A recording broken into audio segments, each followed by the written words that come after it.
And we're back. We're back. That's what it's like going to HBCU. It's lit all the time. And we're back. We're back. So we're on episode 10. Thank you guys for sticking with us this far. First of all, this means so much to me and Toya, because we did talk about like getting to our first 10 episodes, and it was like it seemed so far away, but we're here, and I know it's only 10, but we made it, niggas. Yeah. So like I'm excited about it. Today we're talking about the HBCU experience. We are both Texas Southern University alumni. Go HBCU. Alumni, sorry. Go when TSU. It's plural, it's Go Tigers. NAE. You know, the whole... Alumna. We went there, and we graduated. But you know what? We're in Houston. So let me specify that, because people will say, did you go to TSU? I have to say, I graduated from TSU. Everybody in Houston went to TSU. Because, look, they had open enrollment for the longest time. But let me tell you something. Them niggas do not let you out of there. They will try to keep you and every little dime that you owe them for the fucking cafe with that nasty-ass food. Like, they will try to nickel and dime you, and look, we made it. But I used to be feeling so left out when I would ask my friends, did you eat yet? It was like, you went to the calf without me? Nah, for real, though. It was like the betrayal. You bum bitch. Where's the loyalty? Where is the loyalty? You can't leave me and go to the calf by yourself. And then instead of going to the calf, we had like other little restaurants in there. I remember, was it Wow Wings? But that wasn't until later. Even still, my point is, going to Wow Wings was an experience in itself, because I would say, can I get a number? We don't got none. Well, then can I get it? You can't fucking read. You can't fucking read. We don't have that. It's like, damn, never mind. Just give me some water. Y'all, everybody that worked in the calf was like a prison it was Sodexo. Yeah, they were ex-cons. Yes. And so they just, hey, Miss Lady, you want some corn? One tooth in their mouth right here. Attitudes, but it was just like, I don't know. It was cigarette so or Black and Mild was right here. It was just so many things that was unsanitary. Ooh, man. And then they tried to upgrade and give us like a gourmet experience that lasted for like 2 months. And then we went back to, hey, you want this or no? Oh, you ain't got, and then we used to still. It wasn't Chick-fil-A. What was downstairs? Oh, bitch. So what year did you come to TSU? Fall 09. Okay, so I came in fall 08. So there was this girl from U of H. And this was the first time I ever went viral before going viral was a thing. She went viral first. She went to U of H, and she came over to Texas Southern, and she was like, how ironic is it that I come to a HBCU campus and all these niggas got chicken. They got fucking KFC, and guess what? KFC, they don't even have chicken wings. They only got chicken breast. What the fuck? And she just like went in on this thing. It's like, bitch, stay your little bougie ass over across Scott Street, because guess what? We like our chicken wings, bitch. She wasn't lying. It was. Now I think about it, we had the calf. It was chicken. It was chicken KFC everywhere. Downstairs was chicken, and upstairs was Frenchie's wild chicken. across the street was chicken. You go to the corner store, they also had hot plates with chicken on it. Listen, I like my HBCU experience. Thank you. If I learned anything, I learned how to fry some motherfucking chicken. You ain't lying. Child. You learned how to do a lot with chicken, okay? Chicken noodle soup. We taking that chicken back and we doing something with it in the dorm. Hey, so I was in the honors program, and so in the honors program, they made you get a meal plan, like the full meal plan, and they made you get the dorms and all that stuff. And so I had some friends who weren't obligated to get that meal plan, and so we would pass our cards back so that they could swipe to get in. And then the gatekeepers, the lunch lady used to be real. Goddamn. Yeah, they used to get real like extra. They were like, you not Taylor Reynolds? She just ate here an hour ago. I'm like, bitch, I'm sharing. Yeah, they were like the FBI. Y'all, people literally were not. When we came to school, it was during the recession. So a lot of people's parents didn't have money to give them. And so, of course, we were sharing our lunch cards like it was nothing. Because guess what? We ain't paying for this shit. Fuck them student loans. So why not share the experience? But they were tripping. I think in the beginning, too, they used to even give you to-go boxes, and they stopped doing that. Yeah, they stopped doing that because we was taking everything back to, look, Tier Western, we was having parties, and we needed food to support the party, okay? You can't turn up with no sides. We got the chicken. We just need the macaroni, okay? Woo. Y'all, our experience, people say what they want about TSU. Like, people talk so much shit about TSU, but let me tell you something. When did open enrollment close? After we graduated, because I remember Dr. Redley before, like, I think a year before he resigned, he had closed open enrollment, and it was a big thing. But, I mean, I personally was for it. 12 or 13? No. It was like 2014 2014. Yeah. Because he left in like 15 or 16. Then shit got real different real fast. Because he came from U of H to TSU, correct? Yeah. He came from U of H to TSU. We can't look. It's always some drama at our. I don't know about other people's HBCUs. No, because I know PV's right down the street. They had nearly half as much. Now they used to be the ratchet school where you was gonna get shot if you went to their homecoming. One way in and one way out. I never went. I went to their homecoming. I mean, it was dangerous back in the day. And one time I went, it got shot up. I was like, nope. Yeah, back in the day when Lil Wayne dropped No Ceilings, because we used to, I got this chrome in this Bugatti all the way down to 90, and that shit was dangerous, but it was fun, but then we stopped going, and then I don't know what they did with their school, but because they're also associated with Texas A&M, so I think they had, like, their administration was like, get this shit the fuck together, whereas we're independent. Thank you. And so we kind of had to struggle through our progress, but we've gotten there. So yeah, when Dr. Redley came in, he was just like turning shit around. Like he was kind of like Mr. Joe Clark from fucking Lean on Me. But he just, he was dealing with some adults at that time. He wasn't dealing with high school kids anymore. So we did a lot of pushback. So it was just a crazy experience, but it was fun to say the least. There was a DJ at every school. Wednesday. Remember in the student center every Wednesday it was hump day, but at every like the MLK building, the one building that got torn down by Hurricane Ike, forgot the technology building, the Barbara Jordan, every school had a DJ every week. And so this is why niggas never went to class, because we was always turned up. So what I started doing, I think my first semester I tried to get like classes at night, then I changed it. I did only morning classes the second semester. That way by the time lunch came, I could turn up and I could just party the rest of the day. Like, y'all, I don't know how the fuck I made straight A's my first 2 years of school, but I was partying, getting home at 6 a.m. and still making it to my 8 a.m. class. It was an experience for sure. Man, I loved it. TSU was fun. It was real fun. And then being that it was open enrollment, it was in the middle of the hood. Oh, I used to be street pharmacist on the campus. I got a little spot in my heart for street niggas. So I'd just be sitting outside like, ooh. Yeah, they used to be sitting up on campus. They'd be like, you got to go to class today. You'd be like, yeah, you got to go to class. He's like, I don't go here. Like, oh, okay. Saying that shit like we crazy. Oh, and it was crazy because I think we were the last. When you came, did the BET experience come through? Yeah. So that was the last year that I think BET just stopped it completely after that year. But it would be like niggas from every hood on campus. PV and included. It would be so crazy. Like, it's like, dang, like nobody wanted to go to school, but everybody was at school. And so everybody was at Spring Fest. Everybody was at homecoming.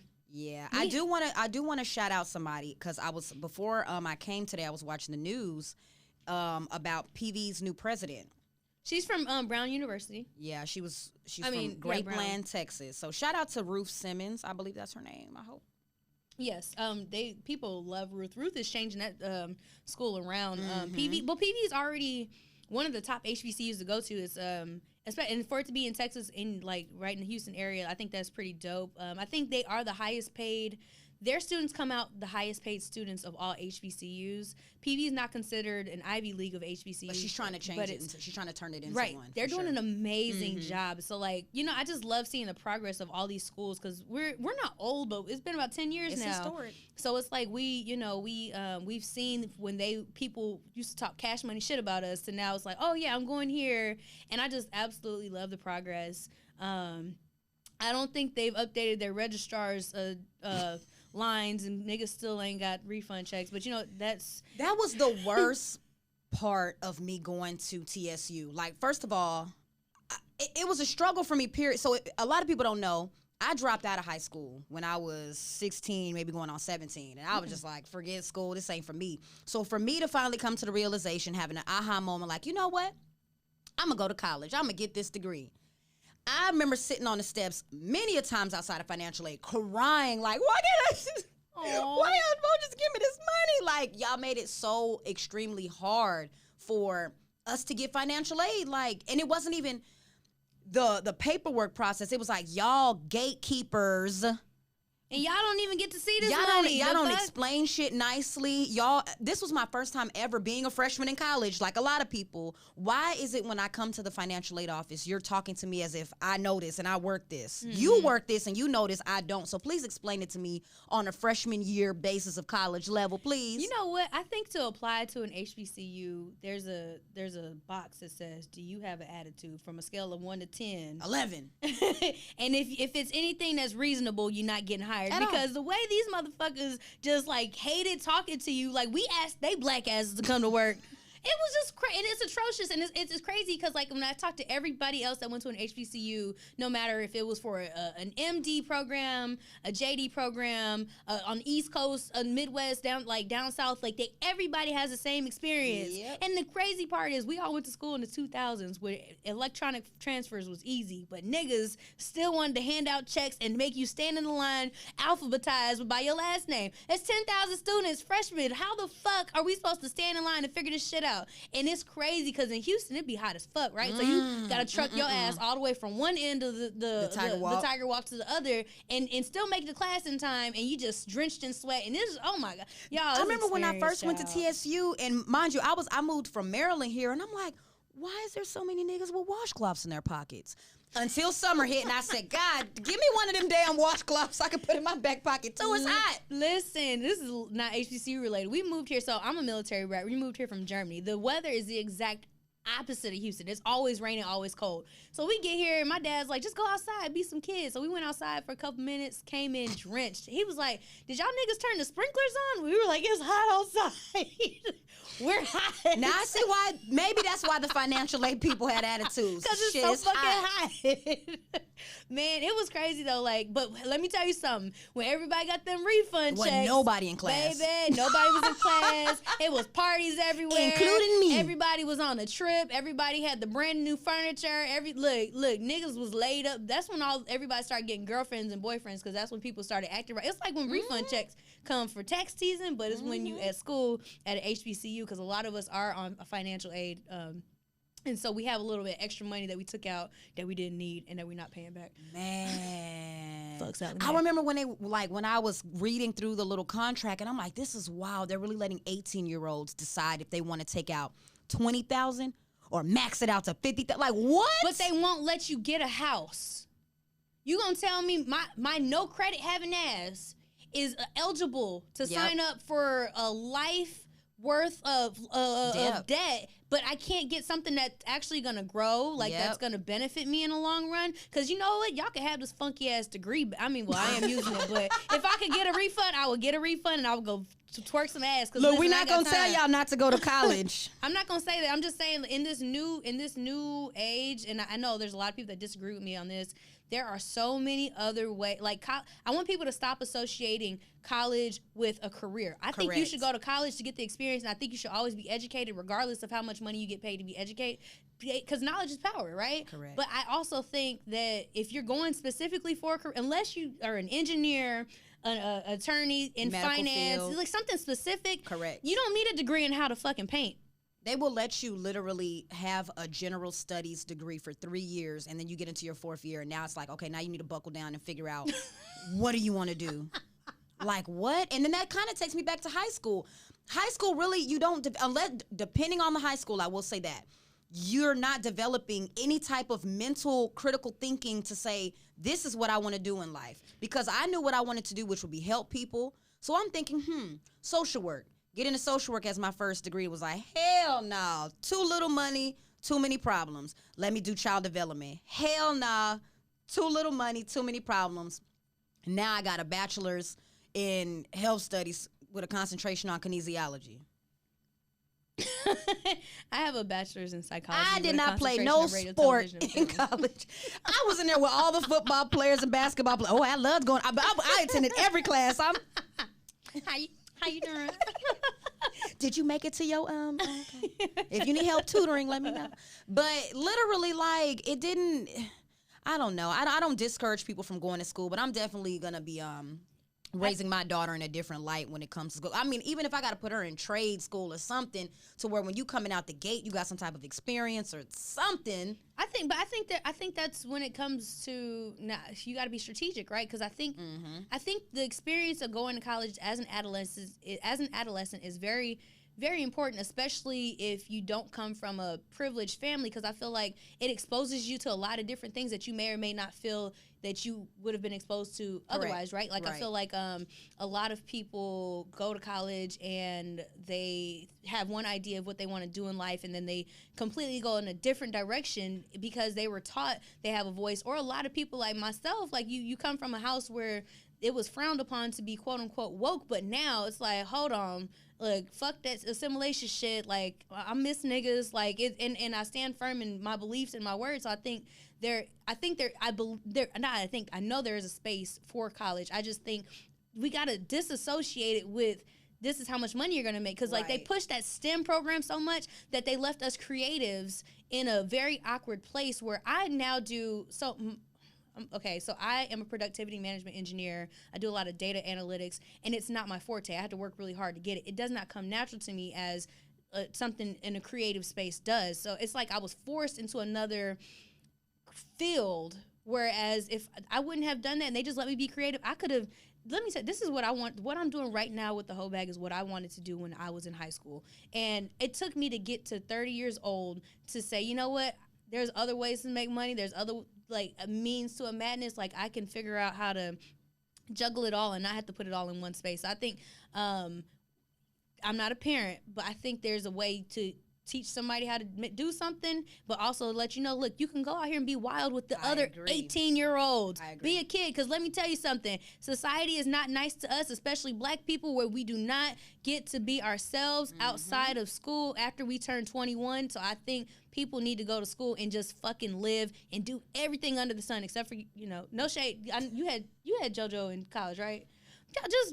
I would say, do you feel like it would have been a little bit easier if you would have waited like a year or two? I didn't go into college directly from high school, so I'm different. Okay. I was 23 when I had my daughter. Oh, okay, yeah. So, wait till you're 23. But when you're 18 to 21, go be a kid. Yeah, for be a grown kid, because, you know, when you turn 18, I'm an adult. All right, sis, go be an adult. Go be a grown woman. That's fine. But in that space, just go enjoy your time, because life is not going nowhere. Let me tell you that. Even when it comes to back with parenting and all that too, I wish a lot more younger black people understood that you living with your parents, there's nothing wrong with while that. You're still in college is great, especially if you have a parent that would allow you to do so. So don't be thinking that you're going to be frowned upon. And even if you do, fuck them people. Frowned upon because you're still living with your bills at all. And guess what? When you the one over here struggling to make rent, do you think they're going to have a rent party for you? Yep. Do you think they're going to offer you a place to stay on their couch? No. And I used to hate, because I stayed with my dad. Look, let me tell you something. My dad was not paying nobody's bills, but he said, if you want to move your black ass back in, you got a room upstairs, and we going to make it work. And people would say, oh, you still live with your dad. I sure the fuck did. And to this day, I would, if I wasn't so, like, I'm just too grown. Not I'm old enough, like, my mind is too, we going to butt heads, and I can't disrespect that man in his house, and I just don't even want to. But if we got along in that space, I would definitely, at the age of 30, because guess what? I would be saving $1,500 a month to do whatever I want to do with it. And I think y'all look at it as you're not mature enough. It's not that you're, or the way y'all like to say, mature. Y'all not mature enough. And it's like, fuck these people, because guess what? It's your bag at the end of the day. So do what you stop letting society pressure you to do stuff that they won't even help you with. Because I know a lot of people who are taking out student loans in their parents' names. So their parents are like hundreds of thousands of dollars in debt just so that they can have the thing. Guess what? That hell fucking no. And even going into like housing on campus, like I think a lot of people just wanted that experience, which I guess is cool too. But I didn't understand if I'm a Houston native and I went to TSU and my mom literally lives on the Southwest, why am I taking out loans to stay on campus? But you know just what? For that experience? I will speak to this part. So I I was in an honors program. So they put all the academic scholars in the same tier Western building. And they threw some of the like band and sports people in there too. But all the academic people were in there together. And so what I noticed was we partied hard, but we also had study sessions together. And we also were like, hey, before I go this, make sure you do that paper before what's it happened. So we all held each other accountable. I decided to move off campus when I was going into my junior year, and I lost my scholarship because I was like, fuck this, I'm grown. And I literally I was living next to people who weren't in school. And like, I'm not going to say that, you know, that's the reason I failed because I didn't have that accountability, but it does help if you are, I see why. Because I was 16 when I graduated high school, so I was 17 going into college. I'm thinking party. I didn't realize like, it's teaching you to balance things. And I lost my scholarship. I still graduated with honors, but like without the scholarship at the end of my academic career. So I see why they did that. Now, if you just want to live on campus, though, yeah, I was saying, now if you just want to live on campus, because what was that? Oh gosh, I hope you don't. He probably watches this. You want to live on campus because you just selling drugs and you know it's easiest to get to the students that way. You probably should go get your shit or to jail. One or the other. Oh my gosh, y'all! They call it what they call it, urban academic village now. Yeah, but it used to be called Greystone. Baby. Any Houston rap song that you hear from before 2002, it always talks about Greystone because they used to have Sundays, but the swingers would come out and they would do a loop around. Baby, it was ratchet. It was ratchet. It was like nobody who went to school.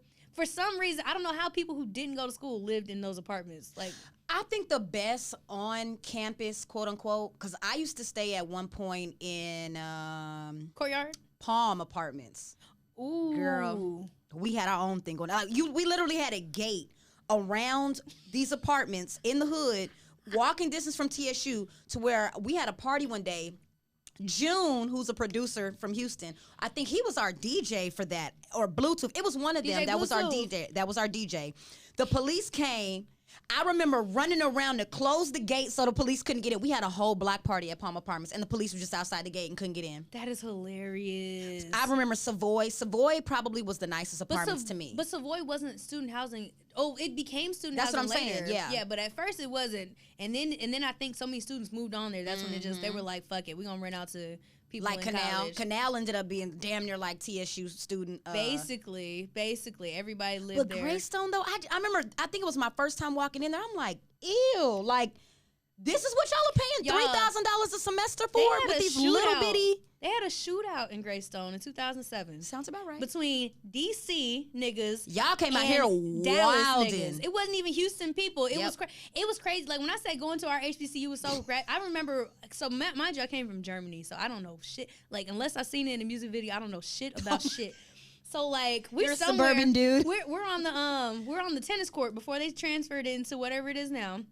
We're on the tennis court and they start playing "Oh Cliff, That's My Hood." Yeah. And then somebody said, "I'm about to pop the trunk on these bitch ass niggas." And everybody was like, "What?" And I was like, "Why?" Taylor, get your stupid ass. And I was like, "Okay." And I was like, we was in the middle of the hood. It was crazy. Like we literally should not have been in that situation at all. But it was an experience to say the least. Like TSU had different waves. They had the DC VA wave where all the niggas from DC. That's why we know so many people. All you niggas from the DMV, because I think I know what it was back then, or maybe even still now. DC is not a state, they have in-state tuition anywhere they go. TSU was very cheap relatively to and it was that open area. Enrollment. Open enrollment, so they did a lot of recruiting from that area, but. You got to remember, DMV niggas are a different breed of people, and they brought the violence with them. They chose violence every fucking day of the week, and so they had to stop recruiting from there. Yeah. And so, but like some of my greatest friends I still every time I go to DC, I go fuck with y'all. But you know who your cousins was that was acting up, and it was I don't know, it was crazy. It was an experience to say the least. We had the Dallas wave, the Cali wave. It was a lot of different waves that came through Houston. For specifically TSU The New Orleans wave. Oh yeah. Because it was crazy. Because remember, New Orleans dudes or people and DC people had their similar accents, oddly, and Lil Wayne was their god, like at the time. So everybody had on white tee, and they had their hair locked up. So it was just like, and then they had like their own lingo, and you just sit there and listen, like, what the fuck is going on? But it was an experience to say the least. It was definitely crazy. I will say, I wouldn't trade it for the world. The only thing I would trade was being broke. I think I would have, but that was on me. Like, I would have figured out another way to hustle. But yeah, I enjoyed every single moment of it. It was, even the professors with they bitch asses. Golly, rest in peace, Dr. I would pop some of them professors up out of there. Why can't I say his name? Professor Qualls. Rest in peace to him, because he failed me 3 times out of stats, and he finally was like, he said, Red, get the fuck out of my class. Freeman as Rest well. in peace, Dr. Freeman. You know you gave me a D in your class. But I respect you. He's a living legend. He is a living legend. He taught Dr. Martin Luther King? No. Yes. Dr. Martin Luther the King? Dr. Martin Luther the King. He taught him. And it was crazy because Dr. Freeman didn't know who he was at the time. And he always tells this story about how Dr. King walked up to him and was like, hey, I was in your class. He didn't teach him like for a whole like semester. I think Dr. King just took a class for from Dr. Freeman back in like forever ago, before we were alive. So it's crazy. We have a lot of legends that went there and that we worked under that, you know, they were no bullshit professors, and to this day I think that helps us set boundaries and it helps us learn how to deal with non-black people because they will try you in this world, and I feel like they contributed to a lot of this generation's zero tolerance for bullshit. There was a kid that I met last week. He goes to TSU, and he was like, I would have got such and such fired. And it's like, dang, we couldn't do that back in the day. Like, you just had to learn how to be I don't even think we disciplined. thought to do that back then. We just took this it. cancel culture, this new generation with the whole I'm sensitive, so I'm gonna make you lose your fuck that. Yeah, like y'all, I feel like y'all are missing out on life lessons when you do that, because you have a sense of entitlement where I will say the professors that we had, yes, they gave us a hard ass time, but guess what? We don't take no for an answer, because if anything taught you at TSU, they gonna say no, and we're gonna find the back door to that bitch and get a yes to that. And I think they specifically did that because in this world, white people are gonna tell you no. They're gonna say that you're not qualified, that you're not articulate enough, you're not all these things. And then guess what? There's gonna be somebody that does think that you're this. So I think going to an HBCU with those difficult professors who just essentially wanted us to be sharp edges on both ends, I think it was really beneficial to me personally. It was an experience I wouldn't trade for my life. I think I had a few run-ins with some just old-ass aunties. Ooh, child, and the fact that I'm not coming in this bitch at 18 and 19, I'm not that age. So it's like I wasn't coming in there on the same type of time that a lot of the girls were in there on. I don't know. It was different. I think if I would have came straight out of high school going into it, I would have a different mindset. But I don't do well with older black people, older people, period, demanding respect when you're not giving respect. And I think a lot of TSU professors, there's a way you can talk to me and there's a way you can talk at me. And if you're going to talk at me, I'm going to talk right back at you as well. So that's where I used to bump heads with a lot of these professors. And I was pregnant in one semester too. I remember being like, you know what? I got my big ass up and I got out and I walked straight down to go change my major right then and there. I was like, if this is the lady, she was the freaking, I hate having to keep saying gatekeeper. She was the gatekeeper over a lot of the other professors. So it was like, I did have one dean that tried me that way. She, and it's crazy. I feel like I always am embarrassed to tell this story, but it was ridiculous. So I'm a horrible test taker. I'm intelligent as fuck, but like when it comes to testing, I've spelt my name wrong sometimes just because that sounds crazy, but like I fucking suck at taking tests. And so there was an exit exam. Mind you, I had a 3.25. Like I was the reason that y'all could say y'all department was doing well.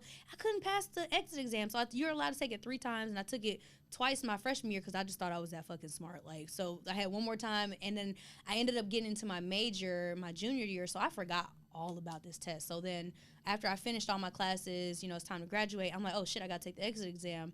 I hadn't studied this shit in 4.5 years. Damn. And so I got a 69 and you needed a 70. And this dean told me, she was like, she basically called me remedial and told me that I needed to go find another degree. And I said, you will not talk to me like that. And she was like, well, she said some shit, like, basically called me dumb after that. And I said, you know what, sis? I was like, you have a nice day, but you got yours coming to you. You're like one of the white kids. I grabbed I'm my about to shit. blow this I grabbed my bitch shit. I first came back to my dad because my dad's a very intimidating person. And she was like, well, maybe your daughter just isn't, psychology material. And I said, you know, I wrote a letter to everybody. And I said, this bitch is y'all problem. I was like, y'all don't want us to be great and all this stuff.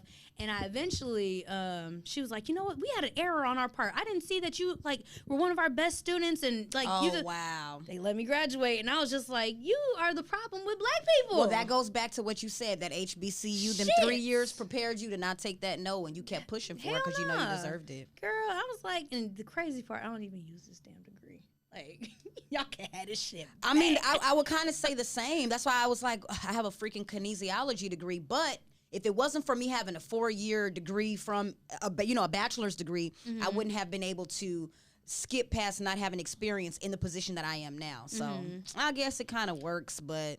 It's an experience to say the least. I will say we had the best homecomings because, so for one semester, I had a friend who went to Baylor. So I was always at Baylor. Like, people thought I went to fucking Baylor. Like, I'd be sitting in her class just because I was skipping my class. And, like, we went to their homecoming. I was like, it's whack. And so, like, now I watch people and they go back to their homecomings, their PWI homecomings, and it's just like, they have the black area. And it's like, they get live off of that. And I'm like, y'all, I'm going to let y'all enjoy y'all moment. But it ain't got shit on no HBCUs. Homecoming, like, we come back to, that's the one time we can come back and just get bathed in blackness and, like, to see the kids grow up and just be ignorant. Like, we get to take a break from society and just...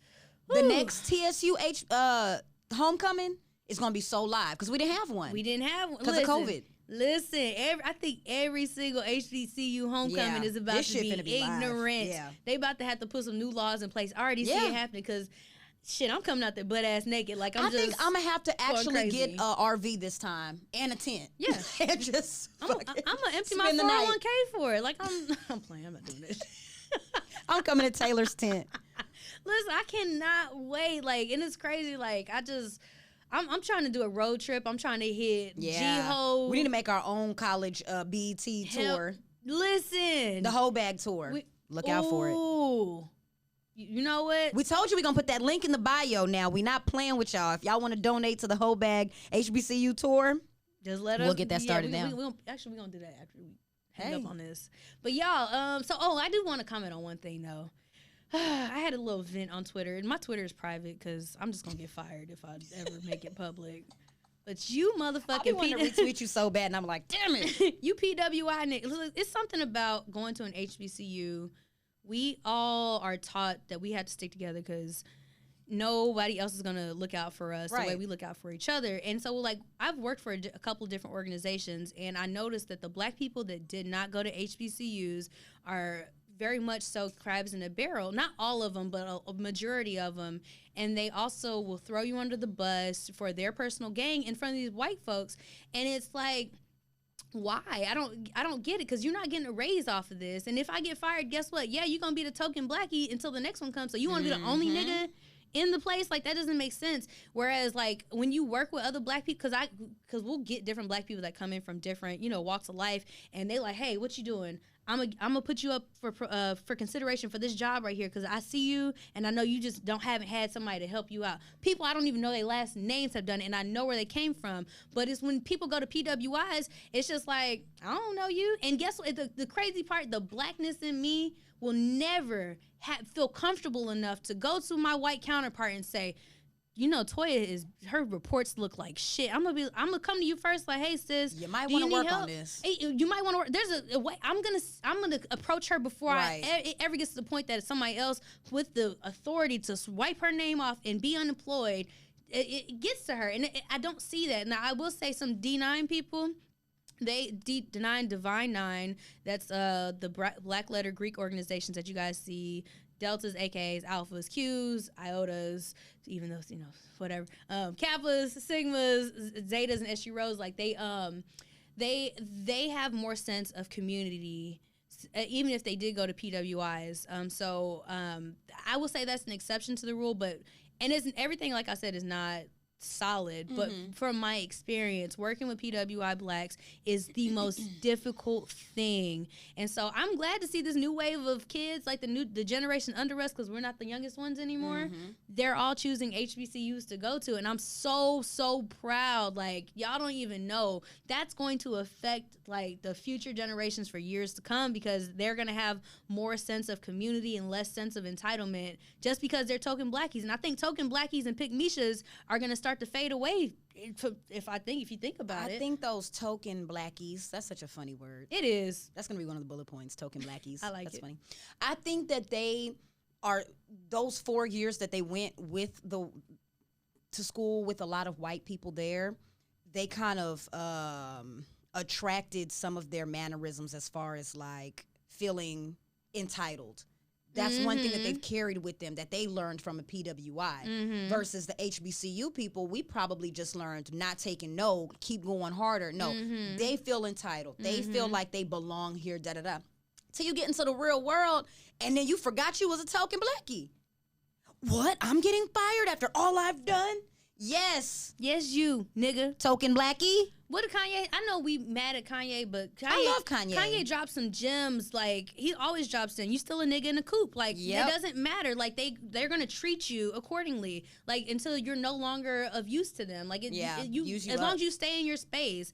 And it was crazy because I was talking to somebody. I forgot who it was. And they were like, that moment you decide to say no and stand up and for yourself, they're going to be on your ass. So you always, that's why they teach you at HBCUs to dot your cross your eyes, goddamn, dot your I's and cross your T's, because guess what? They're going to come for you. You have to be twice as hard to get half of what they get. And unfortunately, it's still true in 2021. I don't care how many diversity and incentives and programs you see going to initiatives, going to, like, they don't give a fuck about you. At all. They just need to make it look like they're being inclusive. Right. And it's crazy because I think the media will show that we're changing, but there are still, like, literally 48% of Americans that don't feel the same way because they voted against anything that had to do with Black Lives Matter. So it's just, there are people out there that are going to be in these workspaces that don't give a fuck. And you see it on these TikToks with these young kids. They're learning that from someplace. They're not, they don't just wake up like this. They just, I'm going to hate niggas today. No, their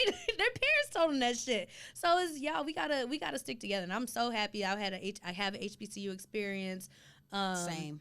I will say the only thing I would have changed, I wish I wasn't around so many ignorant ass niggas. I love it, but then I'm like, damn, like, it can't be this many ignorant. I'm tired of being in ignorant spaces, period. I don't give a damn what color's attached to it. Shit. It was, but I mean, you know, I wouldn't trade it for the world.